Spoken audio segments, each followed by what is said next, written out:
Keir Starmer, is different from Jeremy Corbyn in so many ways, but I think the question is still, will he have ideas for the future? The Labour Party wins elections when it's able to set out the vision of the future, rightly or wrongly. Blair, Attlee, Harold Wilson when he first came in. Keir Starmer's not got to that stage yet, so I think he's still got a lot more work to do. It's 9. Let's discuss some of this morning's stories with William Hague, former leader of the Conservative Party. Morning, William. Good morning. And Kezia Dugdale, former leader of the Scottish Labour Party. Morning, Kezia.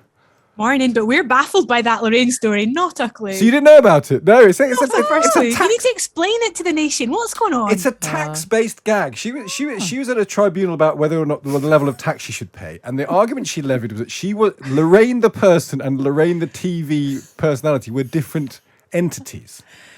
You know what? The minute Lorraine, anything about Lorraine on social media, that's 100% of the replies are that. But I suppose social media is not life. No, it's not. Anyway. Now you know. I'm sure William Hague was following that case fiercely. The producers just said that she's lost control. I was as baffled as Kezia. I had no idea what you were talking about. All right. Well, let's not the first time. Yeah, let's try and bring some order to proceedings. Labour, Keir Starmer. Then the long interview with Lucy Fisher. I only heard a bit of it. Kezia, let's start with you. What do you make? We've had 25 years anniversary of the Blairite government. Keir Starmer sort of dragging Labour back to the centre, clearly warning off people who are anti-NATO, anti-Semitic. As we approach the local elections, what sort of grade would you give him over the last 2 years? Well, you might expect me to say this, but I think he's doing very well given the circumstances. That said, though, I don't think Thursday's going to be a particularly good day for him. I think I've said this on this show before, but when you look at the raw ingredients of what's coming on Thursday, just exactly where those local authority elections are across the country, they're very often councils that Labour are defending rather than trying to gain. And the areas where they're trying to compete feel just a little bit out of reach.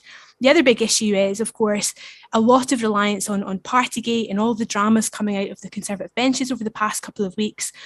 The expectation that might translate into people switching votes from Conservative to Labour, I think is overstated when you look at general opinions that the public have towards their politicians.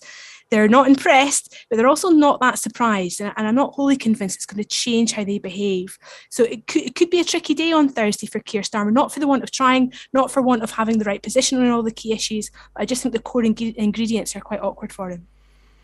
William, you've been an embattled leader of the opposition, famously.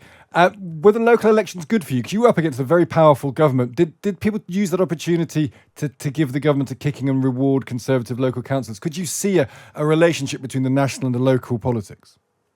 Well, they did. Yes, I used to do very well in local elections. So this is a warning for whoever does well in these local elections this week, because it doesn't mean very much. It means diddly squat, really, when it comes to the general election. Of course, it's important who runs councils around the country, but they're not actually a very good guide to how people will vote in a general election. So however well or badly the parties do this week, we shouldn't get overexcited in any direction. Keir Starmer, is different from Jeremy Corbyn in so many ways, but I think the question is still, will he have ideas for the future? The Labour Party wins elections when it's able to set out the vision of the future.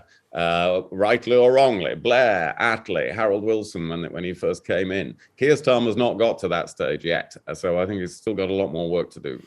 You make that point about diddly squat importance. However, Tory MPs might see it's important. Is that an issue for Boris Johnson? That actually, although they're not important, and though people may vote for a whole range of reasons, if for whatever reason the Tories do worse than expected, and there'll be a pass score for both parties in people's minds, that could be perilous for Boris Johnson, because a lot of people have said, well, there's Partygate, there's Sue Gray, there's all of that. But if he's no longer a winner, we might have a problem with him. So will some Tory MPs be looking at these elections with greater importance than you would attribute to them? They will look at that. So they're one factor that they will look at. Yes, I don't want to imply they're of no importance at all. I was just saying they're not a guide to a general election outcome, but that they are one factor in measuring current opinion. But MPs actually will be deciding, whatever is the state of the parties after the local elections, can Boris Johnson win the next general election? And that's where they will separate in their minds the local and general elect. But they'll be coming to that judgment now. They'll be coming to that judgment on the basis of talking to their constituents, of looking at opinion polls, talking to each other, and seeing what ideas he's got for the future and the next parliament. So it's one factor in 6 or 7 factors, I think, in determining whether there's a serious attempt to oust Boris Johnson in the coming months. Just finally, Kezia, on this, Keir Starmer refused to answer questions really about having a beer in Durham while canvassing. You know, he said there's been no rules have been broken, no rules have been broken. He wouldn't answer the question of whether or not the Durham police have been back in touch with him. You write a lot and you think a lot about trust in politics. Does it matter? Some people say it's nothing like what's going on with Boris Johnson. It's a false equivalent. Some people are saying, hang on a second, this is really important. He made great hay of Boris Johnson's lack of trustworthiness. And then it looks like he may have broken a rule or a guidance to a certain extent. So on the one hand, I mean, it's clear from that interview we've just heard that he's just trying to shut down the story, or at least not add any petrol to it to end up with negative headlines ahead of the local government elections. But there's a separate calculation, which is borne out by the evidence, that the public, they blame everyone for Partygate. It's not a story that lands solely on the Conservatives, despite it feeling like Boris Johnson is at the centre of it, is the most egregious breaker of the rules in the eyes of the public. When the public look at their politicians, they don't see party colours. They see one rule for them and one rule for everybody else, and they don't separate the two out. So it's actually, I'm afraid, priced into the public having such a low opinion of their politicians already. They're not that surprised when they break the rules. Kezia and William, stay there. Many stories to go through with you still to come. It's now 9:18 Times Radio Breakfast. 9:30 going through some of the stories of the day. Let's move on now and talk about the Commons, because following those sexist comments about Labour Deputy Leader Angela Rayner and the resignation of Neil Parish for watching porn in the Commons, our political culture is being scrutinised. Now, Kezia, you wrote a piece for the Times calling for reform. How should the Commons be reformed? Well, in many ways, and there's not one singular answer, and it all stems from the fact that it's very easy to lose trust in political systems. It's incredibly hard to rebuild it. It takes time, and it needs to be done in a number of different ways. But in a way, I was reacting actually to the Speaker's call for reform of the House of Commons. He was in the papers over the weekend saying that there's going to be full systems overhaul and radical reform was required. Those are 2 direct quotes. And I thought, all right then, you know, when you use language like that, let's get serious. What does radical reform and a serious overhaul look like? And I've long been a supporter of quotas for Parliament, legal requirements on Parliament, the institution, to have 50% men, 50% women, rather than it being something that falls on the burden of political parties. And we've seen over recent years now, I wrote in this column, you know, for a long time, the vast majority of women in Parliament were there because of the Labour Party. It's only recently that the Conservatives have improved their own gender balance. Perhaps it's time to take that burden away from parties and build it into the institution and hope that that drives the cultural change we want. So I think it was Oliver Dowden who said that he wanted to have half of Tory MPs as women. I think I'm right in saying that. And Michelle Donnellan described quotas as demeaning yesterday. I mean, it's quite difficult when it comes to quotas, because it feels that the kind of discussion around quotas, Kezia, hasn't really moved with the times. Yeah, well, I'm a founder of a campaign called Women 50/50 based on delivering quotas in the Scottish Parliament, or for the Scottish Parliament. So I'm used to debating quotas with people who sit on the right of the agenda and go, well, you shouldn't have intervention in a system like that. You want it to work well and produce the best results, and everybody should there because of merit, as if everybody was already there because of merit. And the argument that I use for people who sit on the right of this debate is what we're talking about is a broken market here. And when a market produces the same result over and over again, and in this instance, it's middle class white men, you do something to intervene in the market to reintroduce that concept of balance. That's what quotas represents in this debate. William Hague, I am betting you're not a fan of quotas. Well, you'd better bet again then. Ooh. Bet. Well, not. I think there's a legitimate argument here. I'm in favour of men and women being equally represented in Parliament. So I start from the same objective there at Kezia. And indeed, there are parliaments in the world that have achieved that. In the Nordic countries, for instance, and they're very good parliaments, and they are countries with very good leaders and so on. And when I was Foreign Secretary, I particularly pushed the idea of women leading peace negotiations around the world because they are often more successful than men trying to make peace with each other. So I'm much more pro this than you might have thought. Well, how pro are you, though? How pro? Well, the question is then how you do that, because where is the quota? Kezia is making the case that that's in the rules of Parliament. I find it a bit easier to imagine bringing this about by the political parties aiming to ensure they've got equal representation. They can't do that precisely because they don't know how many seats they're going to win, of course, but they can put up equal numbers of candidates, including in winnable seats.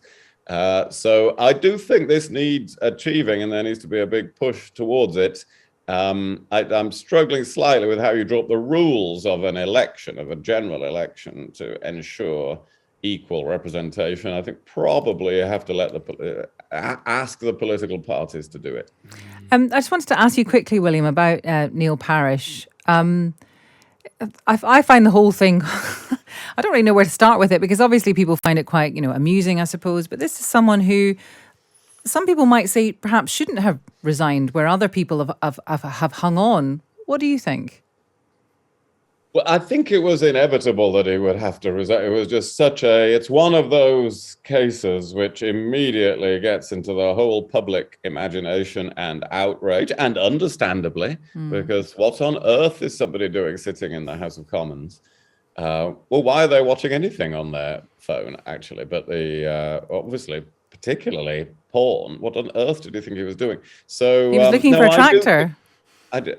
Well, maybe he was looking for a tractor. I don't know about all these brand names of tractors. I don't want to get. I'm glad to hear it. I think he did. In political reality, he had to resign, and there has to be some casualties of the revelations that have been going on. Because one thing that will improve things is there's Kezia's ideas. But the shock of all this happening is also a big incentive to MPs to make sure it doesn't happen anymore. And that does require some revelations and some resignations, and for them to see, oh, this is really serious. We've got to make sure this behavior isn't tolerated in Parliament.